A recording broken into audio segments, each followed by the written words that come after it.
He wasn't supposed to own anything, not even a future. Before we begin, tell me, where are you watching from tonight? Somewhere warm, I hope. Because out here, the air cuts cold, the kind that seeps through bone and memory alike. And on a forgotten stretch of highway just outside a dying Nevada town, a man stands in front of a hotel no one wants, holding a set of keys that feel heavier than they should. Daniel Hayes doesn't look like a man about to change his life. He looks like someone who's already lost it. His jacket is worn thin at the elbows, boots scuffed from too many miles with nowhere to land. And his eyes carry that distant, quiet weight you only see in men who've come back from something they don't talk about. Beside him stands Ranger, a German shepherd with a sable coat dulled by dust and time, ribs faintly visible under fur that once shined in better days, ears alert, eyes steady, watching everything Daniel doesn't. The hotel looms in front of them like a memory the world tried to forget. 3 stories of cracked stucco and broken windows, a flickering neon sign that hums without spelling anything clear, and a front door that shifts slightly in the wind as if breathing on its own. The scent of rust and old carpet drifts out from the gaps, mixing with desert air and something else, something buried deeper.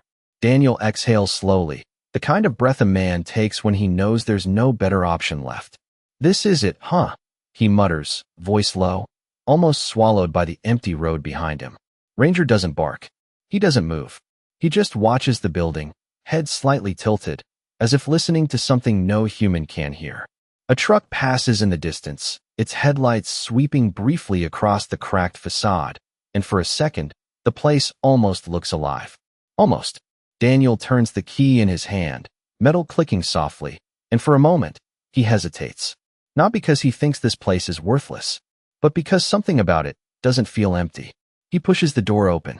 It groans, slow and tired, revealing a lobby frozen in time. Dust hangs in the air like a veil, catching the faint light slipping through broken blinds. A chandelier above sways slightly, though there's no wind inside. The front desk stands crooked, a ledger still open as if someone stepped away mid-sentence and never came back. Ranger steps in first. Quiet, careful. His paws make no sound on the worn tile, but his body stiffens, tail low, ears forward. He pauses halfway across the room, staring down a dark hallway to the left. A low sound rumbles in his chest. Not fear, not aggression, recognition. Daniel notices. He always does.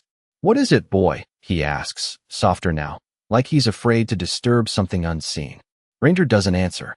He just takes one step closer to that hallway, then another, as if being pulled by something buried deep beneath wood and time. Daniel follows, slower, each footstep echoing faintly in the hollow space. Outside, the neon flickers once more, then goes dark. Inside, something shifts. Not loud, not violent, just enough to be felt. Like a memory, waking up. The hallway breathes colder than the lobby, not with wind, but with a stillness that settles deep in the lungs, the kind that makes a man aware of his own heartbeat, steady but heavier than it should be, and Daniel slows without realizing it, his boots scuffing softly against the worn floor as Ranger moves ahead with a purpose that does not belong to a stray or even a trained dog. It belongs to something older, something remembered. The walls are lined with faded wallpaper peeling at the edges. Patterns of gold long turned to dull brown, and framed pictures hang crooked, landscapes of a time when this place must have mattered to someone, when laughter might have filled these halls instead of silence. And as Daniel passes one of them, he catches his reflection in the cracked glass, distorted, thinner than he remembers, older too, like time has been pressing harder on him than on the rest of the world. Ranger stops abruptly, his body stiff, head angled toward a door halfway down the corridor, one that looks no different than the others at first glance except for the way the air seems to gather around it.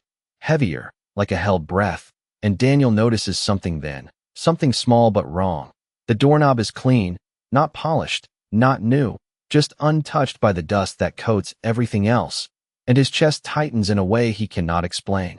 "You see that too, huh?" he murmurs, voice low, almost respectful.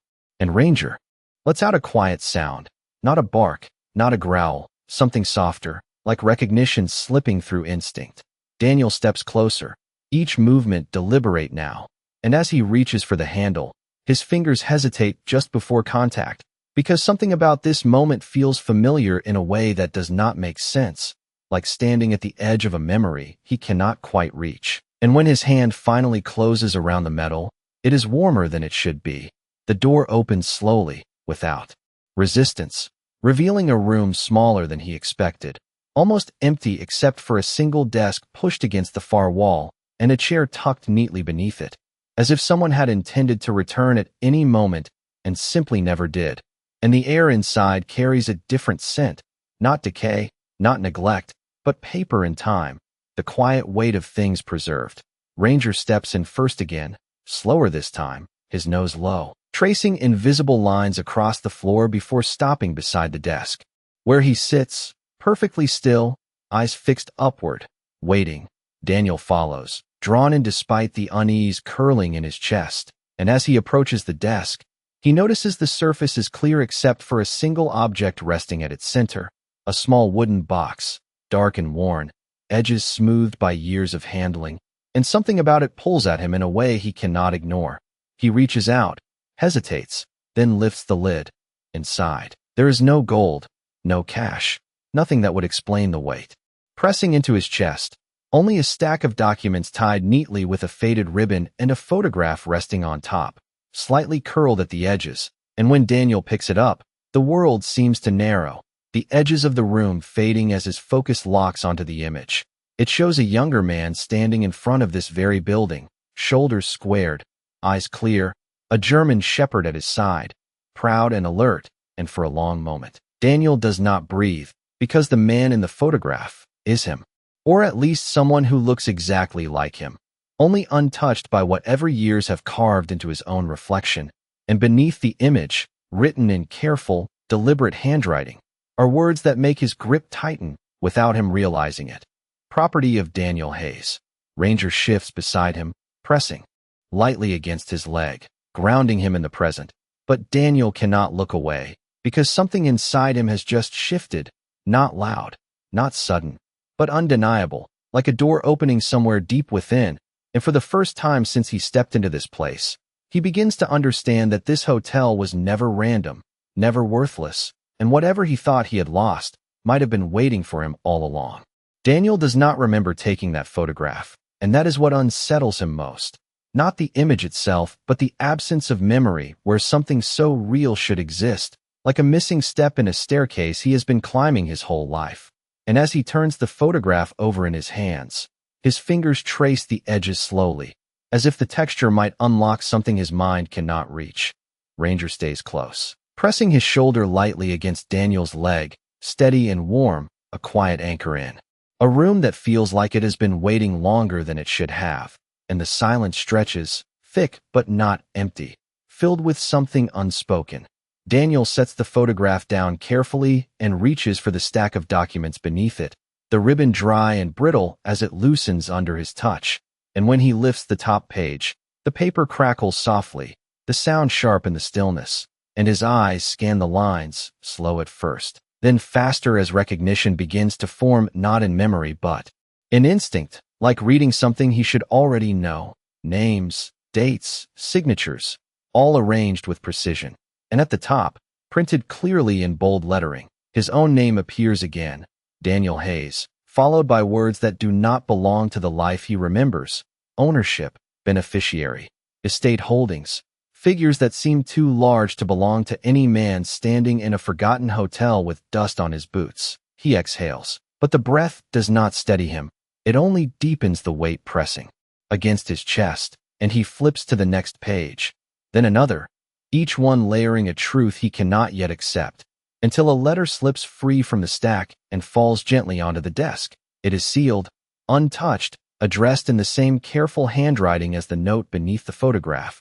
And for a moment, Daniel simply stares at it, because something inside him already knows this is the part that matters most. His thumb runs along the edge before breaking the seal, slow, deliberate, and as he unfolds the paper inside, the room seems to quiet even further, as if listening.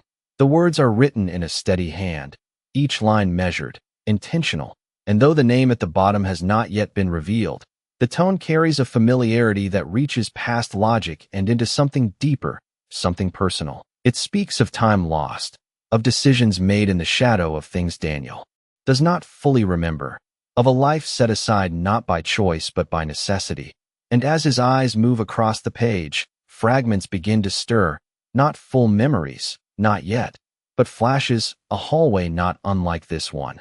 Voices low and urgent, the weight of responsibility placed on shoulders that were not ready to carry it. Ranger shifts again, this time stepping closer to the desk, his nose brushing lightly against the edge of the paper. And then he looks up at Daniel, eyes steady, unwavering, as if to say, "This is real. This is yours." Daniel swallows, the dryness in his throat sharp, and continues reading, the letter unfolding a truth that feels both foreign and inevitable, that everything he believed he lost may not have been taken, but hidden, protected, waiting for a moment he was strong enough to return. Outside, the desert wind picks up, brushing softly against the broken windows, and somewhere in the building, a faint sound echoes, not threatening, not loud, just the quiet shift of something long undisturbed beginning to move again, and Daniel lowers the letter slowly, his hand tightening slightly around the paper, because for the first time, he is not looking at what he does not have.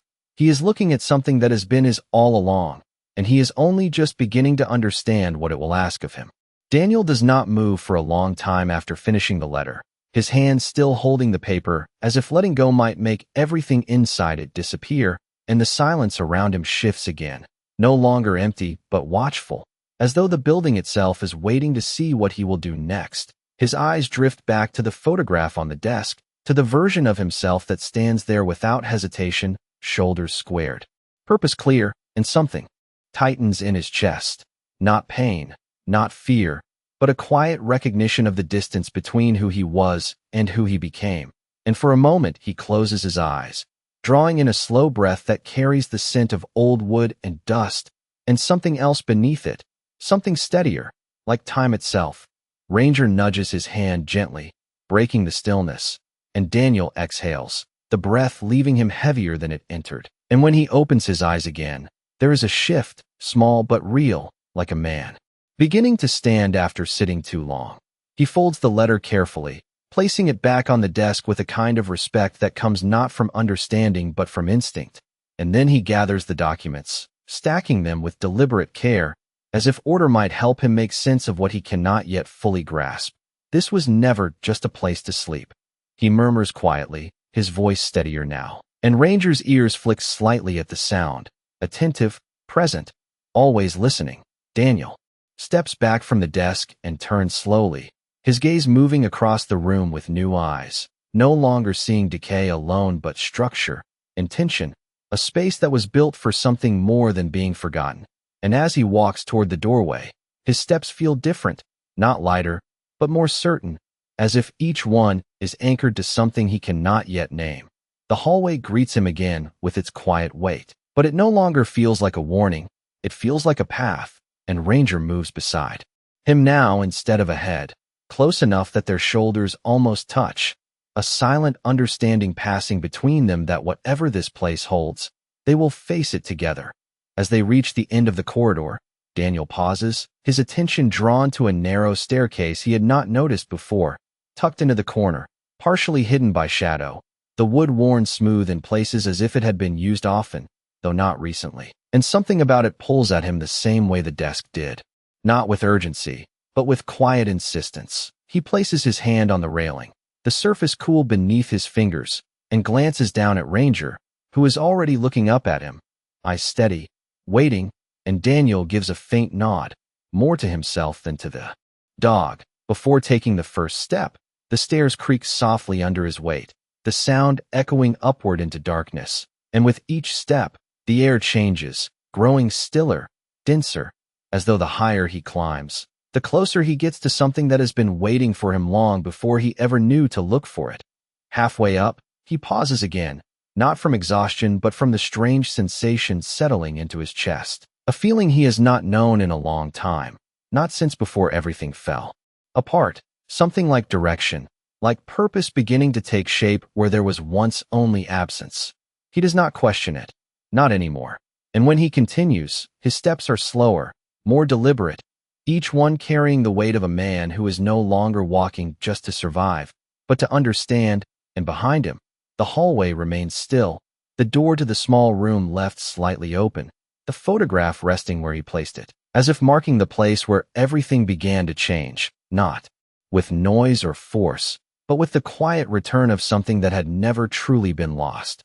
The staircase narrows as Daniel climbs, each step pulling him farther away from the version of himself that stood outside with nothing but a worn jacket and a dog at his side, and closer to something he cannot yet name, but feels in the steady rhythm of his breathing, in the way his shoulders begin to square without effort, in the quiet return of something long buried beneath years of surviving without direction. Ranger stays close behind him, his presence constant, the soft sound of his paws, grounding each moment. And when they reach the top, the space opens into a long upper corridor where the air feels different, not heavier like before, but settled, as if untouched by time rather than abandoned by it. The windows here are intact, though clouded with dust, and faint desert light filters through, casting pale lines across the wooden floor. And for the first time since entering the building, Daniel can see more than decay. He can see shape, intention, a place that once held structure and purpose. He steps forward slowly, his gaze moving from door to door, each one closed, each one carrying that same quiet stillness, but one at the far end stands slightly ajar, not enough to reveal what lies inside, just enough to draw attention, and Ranger notices it at the same moment, his ears lifting, his body leaning forward with that same subtle pull that has guided him since they entered. Daniel does not question it now. He simply follows. As they approach, the faint sound of something shifts, not a noise that startles, but one that feels like movement returning after a long rest, and Daniel reaches the door, his hand pausing briefly before pushing it open. The room beyond is larger than the others, not furnished like a guest room but arranged with intention, shelves lined along the walls, a long table at the center, and scattered across its surface are maps, documents, and objects placed with care, not abandoned, not forgotten, but left as if someone expected them to be found. Daniel steps inside, his boots echoing softly, and Ranger moves ahead, weaving between the table and the shelves, his nose tracing invisible paths once again before stopping near a corner, where a metal cabinet stands closed, its surface marked with age but not neglect.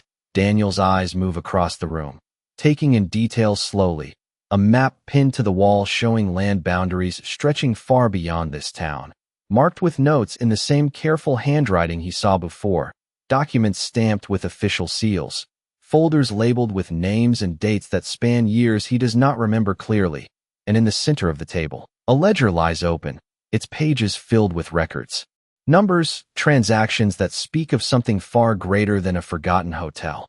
He steps closer, his hand resting lightly on the edge of the table as he leans in, scanning the entries, and the realization does not come as a shock. It settles instead, quiet and steady, like something finally aligning. This place was never meant to be just a building. It was a cornerstone, a point in a larger structure that he was once part of and somehow lost. Ranger lets out a soft sound again, drawing Daniel's attention back, and the dog stands beside the cabinet now, still, focused, waiting. Daniel walks over, slower this time, aware that each discovery is not random but placed, guided, and when he reaches the cabinet, he places his hand against the cool metal, feeling the weight of what might be inside, not in dollars or documents, but in truth. He opens it. Inside are rows of files, neatly organized, each labeled with precision, and as his eyes scan the names, something shifts again, deeper this time. Not just recognition but connection, because these are not strangers. These are lives, records of veterans, individuals, people who have passed through systems that forgot them. And at the center of it all, his name appears again, not as a recipient, but as a holder, a guardian. Daniel exhales slowly, the air steady now, and he steps back, looking at the room not as a place of mystery, but as something entrusted to him, something he was meant to return to when the time was right. And for the first time since he walked through the front door, he does not feel lost. He feels chosen, not by chance, not by luck, but by something quieter, something that waited until he was ready to stand here and understand that this was never about what he could gain, but about what he was meant to carry forward. Daniel stands there longer than he realizes, his hand still resting against the open cabinet as if the weight of everything inside it has not yet fully settled into him. And for a moment, the room feels suspended between what was and what is about to become, quiet but not empty, waiting in the same patient way it has always waited. Ranger shifts beside him, stepping closer until his shoulder presses lightly against Daniel's leg, steady and warm, and that small contact pulls him back into the present, into the reality that this is not a memory, not a fragment, but something real, something placed directly in his hands. Daniel reaches into the cabinet slowly and pulls out one of the files, the paper smooth and carefully preserved. And as he opens it, his eyes move across the page with more clarity now, not searching but understanding, because the structure is no longer foreign. It feels familiar in a way that bypasses thought and settles into instinct. It details names, histories, placements, support systems, records of individuals who had nowhere to go and somehow found their way here, not just to this building, but into something larger, something organized, intentional, and guided. He flips to another file, then another, each one reinforcing the same truth, that this place was never abandoned, it was entrusted, held in silence, until someone could return and continue what had been started. His chest tightens again, but this time it is not from confusion, it is from recognition, because beneath the surface of his fractured memories, something is beginning to align, small fragments fitting together without fully revealing the whole, like a map he once knew by heart, now slowly redrawing itself in his mind. Ranger moves again, circling once before sitting near the table, his gaze fixed on Daniel, calm but intent, as if waiting for him to catch up to something the dog has already accepted. Daniel closes the file and sets it back carefully, his movements more deliberate now, more grounded, and he steps away from the cabinet, turning slowly to take in the entire room again. But this time his eyes do not linger on what is unknown. They settle on what is clear, the structure, the order, the purpose that runs through everything here like a quiet current. He walks back to the table and places both hands on its surface, leaning slightly forward as he studies the ledger again. The numbers no longer abstract, the records no longer distant, but connected, tied to the names in the cabinet, to the maps on the wall, to the building itself, and something inside him shifts once more, deeper this time. Not a question, but an understanding beginning to take shape. This was never about money, he says quietly, his voice steady, almost certain now, and the words do not echo. They settle, as if the room recognizes them as truth. Outside, the wind brushes softly against the windows, and the faint light filtering through the dust seems to grow warmer, not brighter, but steadier, and Daniel straightens, his shoulders no longer carrying the same weight they did when he first stepped inside. He is still tired, still worn, but there is something else now, something beneath that, something that does not fade with exhaustion, something that holds. Ranger stands as Daniel turns, falling into step beside him, without needing to be called, and together they move toward the doorway, not in search of answers anymore, but in quiet acceptance that whatever this place is, whatever it holds, it was meant to be found, and more importantly, it was meant to be continued. As they step back into the corridor, the building feels different again, not because it has changed, but because Daniel has, and for the first time in a long time, his steps are not driven by survival or escape. They are guided by something steadier, something that feels like the beginning of a path he was always meant to walk, even if he had to lose everything first to find his way back to it. The corridor feels different now, not quieter, not brighter, but known, like a place that no longer hides from him, and Daniel walks with a steadier pace, his boots no longer dragging but landing with quiet intention as Ranger moves beside him, no longer searching ahead, simply staying close, as if the path itself has already been chosen. They descend the staircase slowly, the soft creak of each step echoing in a rhythm that feels almost familiar, and when they reach the lobby again, the air carries a subtle shift, not in temperature but in presence, as if the building itself has acknowledged something and settled into it. Daniel pauses at the base of the stairs, his gaze drifting across the room, taking in the worn desk, the cracked tiles, the broken light fixtures that hum faintly overhead, and for the first time, he does not see ruin.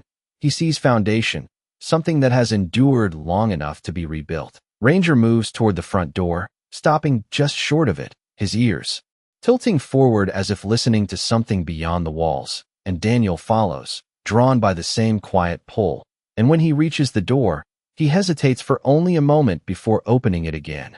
Outside, the desert stretches wide, and still beneath a sky that has begun to soften into evening, the light fading into warm tones that brush across the horizon, and the air carries that same dry scent of dust and distance. But it no longer feels empty. It feels open.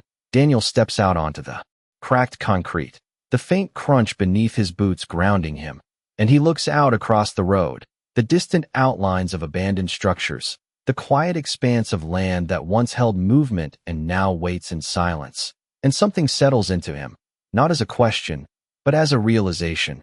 He reaches into his pocket and pulls out the folded letter again, his fingers tracing its edges before opening it once more, his eyes moving across the lines with a different understanding now, because the words no longer feel distant, they feel directed, intentional, meant to guide rather than explain. The final lines, the ones he had not fully grasped before, now carry weight, speaking not of what was lost, but of what was entrusted, of a responsibility that extends beyond ownership, beyond wealth, into something that requires presence, action, and choice. Ranger steps closer, his shoulder brushing against Daniel's leg, and Daniel lowers the letter. Slowly, his gaze lifting back toward the horizon, and for a long moment, he simply stands there, letting the silence settle around him, not empty, not heavy, but steady. He looks back at the building behind him, the broken windows catching the last light of the day, the flickering sign above the entrance now dark but no longer forgotten, and he exhales, a breath that carries something new, not relief, not certainty, but acceptance. "You knew, didn't you?"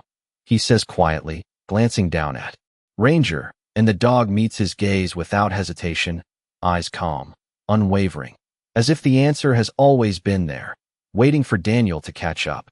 Daniel gives a faint nod, more to himself than to the dog, and folds the letter carefully before placing it back into his pocket, his hand lingering there for a moment as if sealing something in place. He turns back toward the entrance, his steps deliberate now, no longer uncertain, no longer searching, and as he reaches the door, he pauses once more, his hand resting against the worn frame. And there is a moment, brief but clear, where the past and the present seem to align, not perfectly, not completely, but enough to show him that he is no longer standing outside of his own life. He steps inside, Ranger following without hesitation, and the door closes behind them with a soft, final sound, not like an ending, but like the quiet beginning of something that has been waiting a long time to be continued. The door settles shut behind them with a soft, final sound, and for a moment Daniel stands still in the center of the lobby, not because he does not know what to do, but because he finally does, and that realization carries a different kind of weight, one that does not press down but holds steady, like something placed into his hands with trust, the fading light.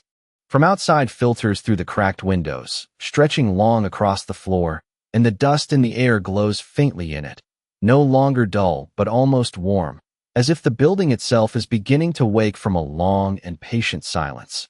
Ranger moves forward first, not searching now, not pulling, just walking with quiet certainty toward the front desk, and Daniel follows, his steps measured, deliberate, his eyes scanning the space again, not for what is broken, but for what can be restored. He reaches the desk and places both hands on its surface, the wood rough beneath his palms, and he looks down at the old ledger resting there, its pages worn but intact, and slowly, he opens it. The paper shifts softly under his touch, and the entries inside stretch across years, names written in careful lines, notes beside them, small details that speak of more than transactions. They speak of people, of arrivals and stays, of quiet transitions from nowhere to somewhere, and Daniel runs his fingers lightly along the edge of the page, as if tracing a path that once existed and is now waiting to be walked again. Ranger settles beside him, sitting with his body angled toward the door, watchful, steady, like a silent guardian already taking his place, and Daniel glances down at him briefly before returning his gaze to the ledger, his expression no longer uncertain, no longer searching, but focused, present. He turns another page, then another, each one reinforcing the same truth, that this place was never abandoned. It was paused, held in stillness until someone would return to carry it forward, and that someone is him. Daniel closes the ledger slowly, his hands resting on its cover for a moment longer, and then he straightens, his shoulders settling into a posture that feels both new and familiar at the same time, like something he had forgotten how to carry now returning without effort. He looks around the lobby again, his gaze moving from the broken light fixture above, to the worn chairs along the wall, to the hallway that leads deeper into the building. And instead of seeing emptiness, he begins to see possibility, rooms that can hold warmth again, spaces that can offer shelter, not just from weather, but from the quiet weight that follows men long after they return from places they cannot fully leave behind. He steps away from the desk and walks toward the entrance once more, stopping just inside the door, his reflection faint in the glass, and for a brief moment, he studies it, not with judgment, not with regret, but with recognition, because the man looking back at him is no longer standing at the edge of something uncertain. He is standing inside something that belongs to him in a way deeper than ownership. Ranger rises without being called and moves to stand beside him, close enough that their shoulders nearly touch, and Daniel reaches down, his hand resting gently against the dog's neck, fingers pressing lightly into the thick fur, grounding, real. "We are not leaving this place the way we found it," he says quietly, the words not spoken as a promise to the world, but as a truth already decided, and Ranger's ears flick slightly, his body still, attentive, as if acknowledging what has already been set in motion. Outside, the last light of day slips below the horizon, and the desert settles into evening, calm and wide and patient, and inside, the building holds its silence, not empty, not forgotten, but ready. Daniel turns back toward the lobby, his steps steady, his direction clear, and as he walks deeper into the space, the air no longer feels heavy, it feels held, like something that has finally found its purpose again, not in what it was, but in what it is about to become. And in that quiet shift, something greater than money, greater than inheritance, begins to take shape, not as a reward, but as a responsibility carried forward by a man who has nothing left to prove and everything left to give. Morning comes quietly, not with noise or urgency, but with a soft wash of light that slips through the cracked windows and settles across the lobby floor like something gentle and earned, and Daniel is already awake when it arrives, not because he could not sleep, but because something inside him no longer needs to escape the day ahead. He sits near the front desk, a cup of coffee resting untouched beside him, his eyes moving slowly across the space as if seeing it for the first time, not as it was, but as it could become, and Ranger lies nearby, stretched along the floor with his head resting on his paws, eyes half closed but aware, always aware. The building no longer feels like a place waiting to be discovered. It feels like something already in motion, even in stillness, and Daniel stands, his movements steady, grounded, as he walks toward the front door and pushes it open, the morning air cool against his face, carrying the scent of dust and distance, but also something cleaner, something new. Outside, the desert stretches wide beneath a pale blue sky, the horizon clear, the road empty but no longer forgotten, and for a moment, Daniel simply stands there, breathing it in, not as a man passing through, but as someone who has arrived. Behind him, the hotel remains quiet, but not dormant, its presence steady, anchored, as if it too understands that something has shifted, not in structure, but in purpose. Daniel steps back inside and closes the door gently, the sound soft but certain, and he moves through the lobby with a sense of direction that no longer needs to be questioned, his eyes landing on small things first, the chairs that can be repaired, the dust that can be cleared, the lights that can be replaced, each detail no longer overwhelming, but part of a whole he is ready to rebuild. Ranger rises and follows, his steps matching Daniel's pace, calm, aligned, as if he has already accepted what this place is becoming, and Daniel pauses near the hallway, his gaze drifting briefly toward the staircase. toward the rooms above, toward everything he has already uncovered. And instead of hesitation, there is only a quiet readiness. He reaches into his pocket and pulls out the folded letter one last time, his fingers smoothing its edges before opening it again. And as his eyes move across the words, they no longer feel heavy. They feel clear, like instructions that were never meant to burden him, but to guide him towards something he was always meant to carry. He folds it carefully and places it back, not as something he needs to return to, but as something he now understands. "We start today," he says softly, not to Ranger, not to the empty room, but to himself, and the words settle with quiet certainty, not as a promise, but as a beginning already in motion. Ranger steps closer, his body brushing lightly against Daniel's leg, and Daniel rests his hand briefly against the dog's neck, grounding himself in the simple truth of presence, of loyalty, of something that never left even when everything else did. The morning light continues to stretch across the floor, reaching farther into the space, illuminating corners that had been hidden in shadow, and Daniel turns toward the first task without needing to name it, his steps steady, his focus clear, and as he moves, the building begins to change in small, almost invisible ways, not because of what he does in that moment, but because of what he has chosen to become within it. Outside, the road remains quiet, the desert wide and patient, but inside, something has taken root, something that does not depend on time or circumstance, something that grows in the quiet space between loss and purpose.